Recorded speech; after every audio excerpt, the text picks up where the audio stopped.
दरम्यान कुणाल कामरा विरोधात राहुल कनाल यांनी खार पोलीस ठाण्यात तक्रार केली आहे। कुणालसह राहुल गांधी, आदित्य ठाकरे आणि संजय राऊत यांच्या विरोधात सुद्धा त्यांनी तक्रार केली आहे। पूर्वनियोजित कट रचून शिंदेंचा अपमान केल्याचा या तक्रारीत उल्लेख करण्यात आलाय। कायदेशीर कारवाई करण्याची राहुल कनाल यांनी पोलिसांकडे आता मागणीही केली आहे।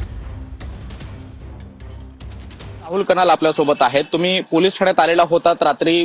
कुणाल कामरांचा इथे जिथे शो झाला तिथे तोडफोड सुद्धा मोठ्या प्रमाणामध्ये केलेली आहे। पोलिसांनी काय तुम्हाला सांगितलेलं आहे? एक गुन्हा दाखल करतायत का? कारण वेगवेगळ्या पोलीस ठाण्यामध्ये आणखी काही गुन्हे दाखल झाल्याचं कळतंय। हो, आम्ही इकडे आलो। आम्ही सोबत आमचे कार्यकर्ते होते, आमचे विभाग प्रमुख कुणाल सलमाकर साहेब आहेत। आम्ही इकडे आलो, आम्ही आपलं सबमिशन दिली आहे आणि आता पोलीस इन्क्वायरी करते। शिवसेनेची नेमकी काय भूमिका आहे? सर, फक्त कुणाल कामरा नहीं, कुणाल कामरा के जितने सेठ है, जो लोगों ने ये काम करवाया है या जो लोग इसके पीछे है, वो पुलिस, मुंबई पुलिस सक्षम है। हमारा मुंबई पुलिस में पूरा विश्वास है।